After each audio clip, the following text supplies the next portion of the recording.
que ce qu'on voit n'a pas été fait de choses visibles. 6. Verset 6. Or, sans la foi, il est impossible de lui être agréable, car il faut que celui qui s'approche de Dieu croie que Dieu existe et qu'il est le rémunérateur de ceux qui le cherchent. 8 à 9. C'est par la foi qu'Abraham, lors de sa vocation, obéit et partit pour un lieu qu'il devait recevoir en héritage, et qu'il partit sans savoir où il allait. C'est par la foi qu'il vint s'établir dans la terre promise, comme dans une terre étrangère, habitant sous des tentes, ainsi qu'Isaac et Jacob, les cohéritiers de la même promesse. 17 à 21.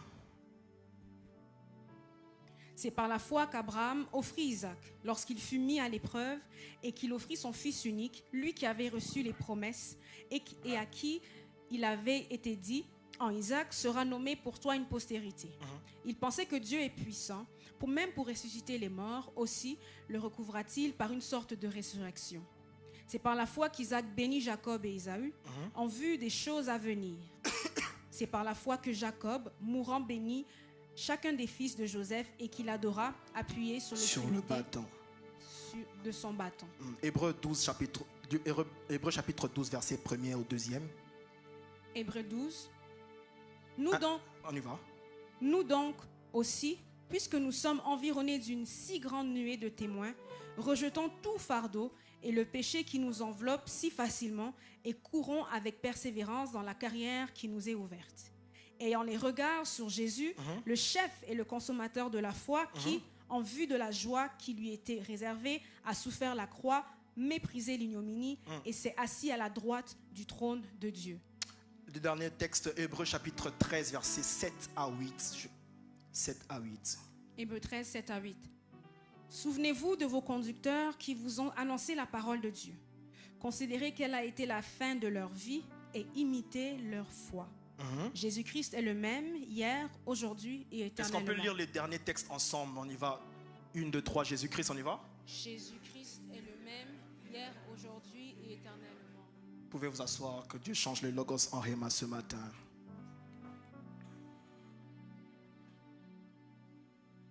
Ce matin, Dieu m'a donné une mission d'apporter quelques définitions de la foi. Je crois que nous sommes en train de parler de la foi ici à Mengembo depuis le mois passé. Et je crois que par la grâce de Dieu, Dieu va nous faire du bien aujourd'hui. Déjà, si j'étais le narrateur du livre d'Hébreux chapitre 11, je pense que j'aurais mis Hébreux chapitre 11 verset 3 en première position. Parce que Hébreux 11 verset 3 nous explique que par la foi nous reconnaissons que la terre a été créée par la parole. Et souvenez-vous que quand la Bible commence le livre de Jean, que je suppose être le premier verset de la Bible, chapitre de la Bible, parce que là où Moïse dit au commencement Dieu créa le ciel et la terre, ce n'était pas ça le vrai commencement. C'est Jean qui explique le vrai commencement en disant au commencement était la parole et la parole était avec Dieu et la parole était Dieu. Il dit tout ce qui a été fait par elle et rien de ce qui a été fait n'a été fait sans elle. Si je peux essayer d'aligner les textes, je mettrai Jean chapitre 1er en premier, Hébreux chapitre 11 verset 3 en deuxième, ensuite Genèse chapitre 1er verset 1. Parce que Hébreux chapitre 11 verset 3 nous fait comprendre que la foi c'est le fait de reconnaître que la parole a le pouvoir de créer. Or le mot créer c'est appeler à l'existence les choses qui n'existent pas. Ici la Bible explique que la foi c'est une reconnaissance. Vous devez comprendre, lorsque vous avez la foi c'est le fait d'accepter et de reconnaître la parole de Dieu que vous avez reçue. Quels que soient les vents et les tempêtes, les hommes de foi s'accrochent à la parole. Les hommes de foi savent s'accrocher à la parole. J'ai un problème. Le problème, c'est qu'il y a la tempête dans la barque. Jésus est en train de dormir. Parce que Jésus savait qu'il avait une parole. Cette parole, c'était quoi? C'est qu'il devait mourir à Golgotha. Malgré qu'il y avait la tempête, Jésus savait que la parole n'avait pas dit qu'il va mourir dans la tempête. La parole disait qu'il va mourir sur la croix. Ceux qui ont la foi savent s'accrocher à la parole. La foi, c'est le fait de reconnaître la parole. Parce que c'est que vous devez savoir. L'ennemi nous envoie des problèmes afin que nous oublions la parole. Quand l'ennemi nous attaque, son objectif, c'est le fait d'oublier la parole. Et oublier la parole, c'est un manque de foi. Et le narrateur dit que la foi, c'est reconnaître la parole. Mais pas n'importe quelle parole, la parole créatrice. Parce qu'à chaque fois que la parole vient dans la vie de quelqu'un, ça apporte dans la vie de quelqu'un ce qui n'existait pas. Ce matin, j'aimerais encourager quelqu'un. J'aimerais dire à quelqu'un, accroche-toi à la parole. Reconnais la parole. Connais la parole que tu as reçue. Parce que je pense que chacun de nous dans cette salle a une parole spécifique. Mais j'aimerais te dire ce matin, n'oublie pas la parole. Dis à ton voisin, n'oublie pas la parole. Regarde avec le plus beau sourire, dis n'oublie pas la parole. N'oublie pas la parole.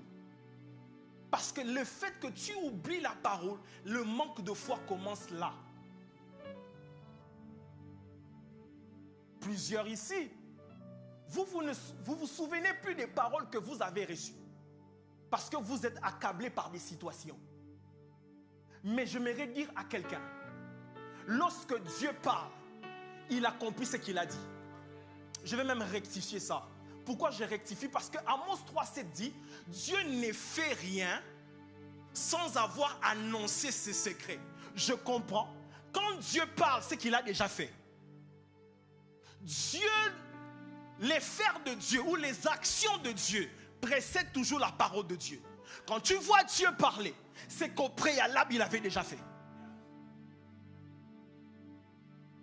Donc le fait que tu aies reçu la parole est une preuve que ce que tu as entendu dire de Dieu existe déjà. Mais c'est pourquoi la Bible dit, lorsque le temps fut accompli, le problème, c'est que ça existe déjà. Mais il y a un problème de temps. Mais je prie Dieu qu'il accélère les temps afin que la parole sur toi s'accomplisse.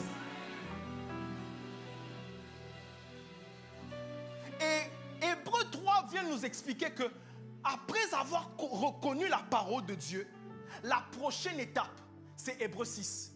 C'est reconnaître l'existence de Dieu. Parce qu'en réalité, ce texte dit, or sans la foi, il est impossible de lui être agréable. Il faut que ceux qui croient en Dieu croient qu'il existe. Le mot exister ici, c'est croire qu'il est capable. Après avoir cru à la parole de Dieu, vous devez reconnaître que Dieu est capable. Il dit que croire que Dieu existe, j'aime ça. J'aime ça, pasteur Serge. Il dit, il est le rémunérateur, pas de ceux qui l'ont trouvé. Parce que trouver Dieu, c'est compliqué. Il dit, il est le rémunérateur de ceux qui le cherchent. Quand tu t'engages à la route de chercher Dieu, il te rémunère directement. Oh là là. Dieu ne rémunère pas ceux qui l'ont trouvé. Parce que la Bible dit qu'il vit dans une lumière impénétrable. La Bible dit que la puissance de Dieu ou la sagesse de Dieu, c'est de cacher les choses. Dieu se cache. Dieu cache les choses. C'est compliqué pour le trouver. Mais qu'est-ce qu'il fait? Il rémunère pas ceux qui le trouvent, mais ceux qui le cherchent. Quand tu t'engages à le chercher parce que tu reconnais son existence, Dieu te rémunère. Dieu te rémunère. Ma prière pour toi ce matin, sous l'onction de mon Père, je le déclare. Parce que tu t'es engagé sur la route de chercher Dieu, que Dieu puisse te rémunérer. Dieu est tellement bon.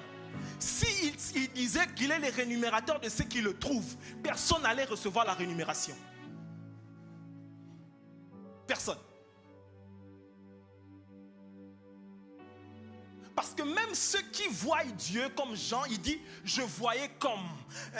Et personne n'a reçu le pouvoir de le voir exactement tel qu'il est. Même Jean disait, je voyais comme. Parce que Dieu se cache toujours. Dieu se cache toujours. C'est pourquoi il a refusé de renumérer celui qui le trouve. Il a commencé à rénumérer celui qui le cherche. Et comment on le cherche? Vous le cherchez parce que vous servez l'Éternel. Vous le cherchez en priant l'Éternel. Vous le cherchez par le jeûne. Vous le cherchez par la parole. Je suis en train de dire à quelqu'un, toute personne qui a commencé à chercher Dieu depuis janvier, que Dieu commence à te rémunérer maintenant. Maintenant. Mais écoutez, je vais parler d'un homme que j'aime beaucoup dans la Bible, c'est Abraham. Abraham a une manière compliquée d'expliquer la foi. Parce que je vais d'abord vous dire que la foi est aussi liée aux alliances. Paul est en train de parler à Timothée, il dit que la foi qu'il y avait à Loïs, ta grand-mère, et à Eunice, ta mère, est sur toi. Parce que la foi, c'est un problème d'alliance. Je peux le dire autrement. La foi est génétique parfois. Il y a des hommes et des femmes qui ont la foi, pas parce qu'ils ont cru, parce que leur grand-père, leur grand-papa ou leur papa avait déjà cru. Parce que la foi est aussi génétique. Il dit la foi qui était sur Loïs et sur Eunice et sur toi. Mais il y a un problème. La foi peut être générationnelle, mais elle se manifeste différemment dans chaque génération. Parce que Abraham définit la foi différente d'Isaac et de Jacob. La Bible dit, vous devez reconnaître deux choses sur Abraham. La Bible dit que Abraham, sa foi, c'est que Dieu l'a demandé d'aller quelque part où il ne connaissait pas. Abraham s'est mis à partir. Parce que la foi, c'est suivre Dieu sans savoir la direction. Pourquoi tu suis Dieu sans savoir la direction? Parce que tu sais que celui qui t'emmène à la destination s'appelle le chemin. Quand tu sais qu'il s'appelle le chemin, même si tu ne vois pas la direction, tu peux quand même partir. Parce que c'est le chemin qui te conduit. Dis-moi amen, je te dis quelque chose. Quand vous allez dans Jean chapitre 9, il y avait un aveugle né. On dit qu'il était aveugle né. La Bible dit qu'on prend Jésus est compliqué. C'est un aveugle, mais il prend encore la boue, il les met dans les yeux, donc il les rend doublement aveugle. Mais il dit à cet homme, va dans les eaux de Siloé, va dans les eaux de Siloé. Je pose la question à Jésus, tu es méchant. Comment quelqu'un qui est aveugle, tu lui dis d'aller dans le chemin, tu lui dis d'aller à Siloé. Mais je vais te dire, c'est lui qui l'a dit d'aller à Siloé s'appelle le chemin. Quand il a dit va à Siloé, lui-même est devenu le chemin qui le conduit jusqu'à Aïa. J'annonce à quelqu'un ce matin, quelles que soient les situations que tu traverses, tu vas arriver à Siloé. Ma main doit te lever sous l'onction de mon Père. Je déclare ce matin que Dieu t'emmène à Siloé. Oh, chata. La deuxième chose que vous devez reconnaître d'Abraham, pasteur Serge, je suis dérangé. Abraham croit que Dieu a le pouvoir de ressusciter. Mais Abraham n'a jamais vu Dieu ressusciter. Pourquoi Abraham est père de la foi?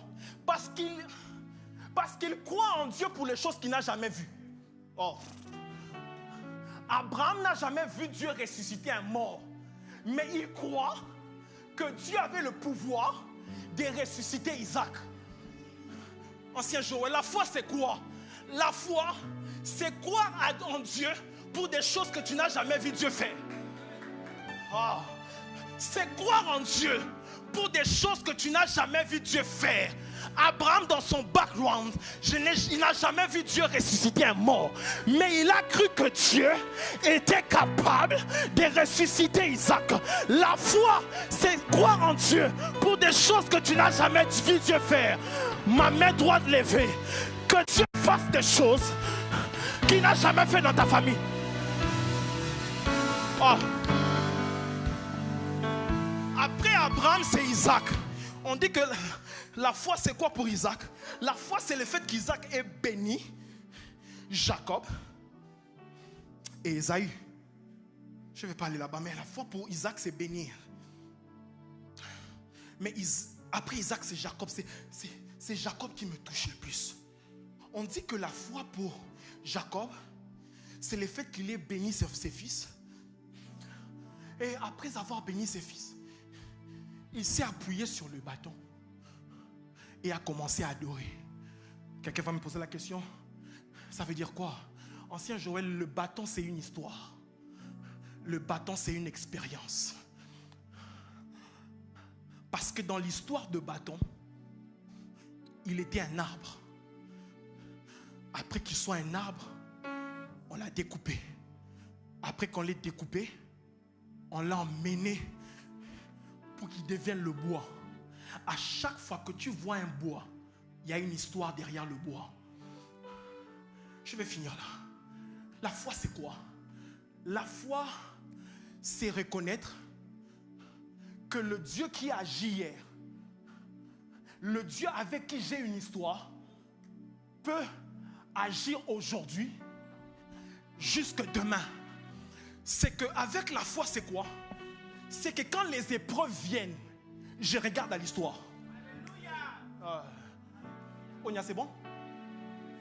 Fais-moi ça. La foi, c'est que quand devant je vois que c'est flou, je m'accroche à ce qui était derrière. Ça, c'est derrière. Ça, c'est Mangembo derrière. Il y a une histoire derrière ça. Il y a des miracles qui ont été opérés dans cette salle. Il y a des guérisons qui sont venues. Il y a des femmes qui sont mariées ici. Il y a une histoire. C'est de là où j'ai fait. Même quand je ne vois rien, je sais qu'il y a une histoire avec Dieu. Parce que la foi, c'est le fait de s'accrocher à ton histoire avec Dieu. Oh là là là là là. Est-ce que je parle à Mangembo? Mangembo a une histoire. Je me rappelle, j'étais encore tout petit et j'étais à la chorale, je chantais à la bénédiction d'Alliance. J'allais chanter à la bénédiction d'Alliance. Je me rappelle que la dernière fois que j'ai chanté, c'était l'apôtre Guine qui prêchait, paix à son âme. J'étais là en train de chanter. Mangembo n'avait pas la forme que ça maintenant. C'est une histoire. Mais quand je regarde où nous sommes maintenant et je regarde où nous allons, même quand c'est flou demain, je m'accroche à l'histoire. Et quand je m'accroche à l'histoire, j'adore Dieu pour l'histoire. La Bible dit, Jacob s'est accroché au bâton. Il a commencé à adorer. C'est quoi la foi? C'est adorer Dieu pour les choses qu'il a fait.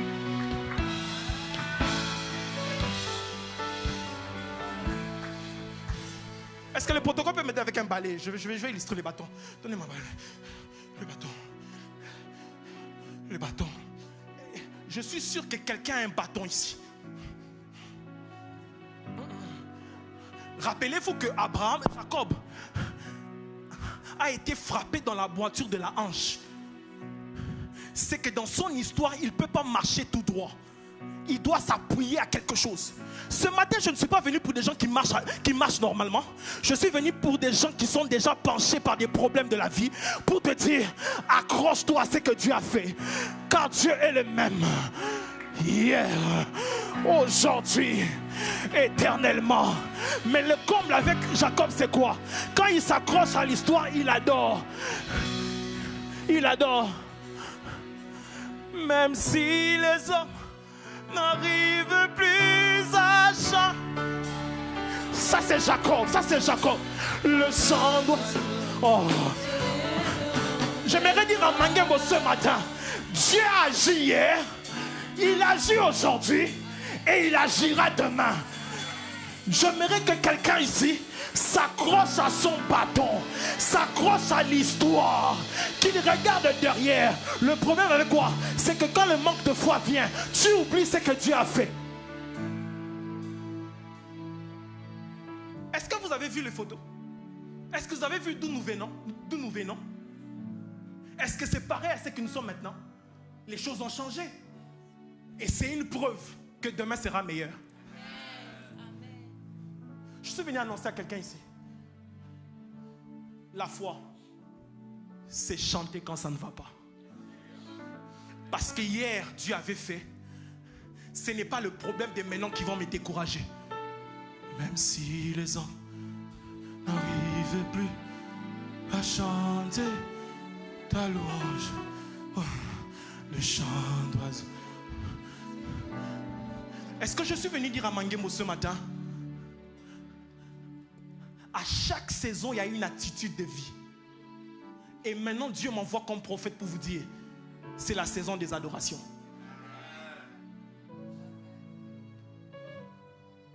Je vais relater une histoire, je vais finir. J'étais empoisonné il y a quelques années, 2 ans ici. Et j'avais peur de mourir. Parce que l'ombre de la mort était venue me visiter. Alors que j'avais peur, Dieu m'a dit, chante. C'est à la même période que j'ai créé la première activité immersion. C'est pendant que je me battais avec le poison dans le corps. Parce que Dieu m'avait dit, chante. Écoutez, la foi se manifeste comme ça. C'est avoir un chant nouveau. En s'accrochant à ce que Dieu a déjà fait. Regardez Hébreux chapitre 12, je vais finir là, il dit, la foi c'est avoir les regards fixés sur Jésus, l'auteur et le consommateur de la foi. Mais avant ça, il dit, vous tous qui avez été entourés par une nuée de témoins. C'est quoi la nuée de témoins? C'est Hébreux chapitre 11. Toutes les personnes citées dans Hébreux chapitre 11, c'est la nuée des témoins. Et à l'époque romaine, c'était quoi? C'est que les gens qui entraient dans les stades, on les appelait la nuée des témoins. Et la nuée des témoins, c'est quoi leur rôle? C'est de nous encourager quand ça ne va pas. Quand tu es stérile, Anne peut dire à quelqu'un, j'étais stérile comme toi et j'ai accouché. Quand tu as des problèmes de la vie, Jacob peut s'élever pour te dire, j'avais ces problèmes et Dieu m'a élevé. Je suis en train de dire à quelqu'un, si tu oublies ton passé, la nuée des témoins va se réveiller pour te rappeler que Dieu avait déjà fait. Il va le faire, il le fera encore. Ma main droite levée, je dis à quelqu'un, c'est lui qui a agi hier, agira aujourd'hui et il ne nous laissera pas demain. Même si les hommes n'arrivent plus.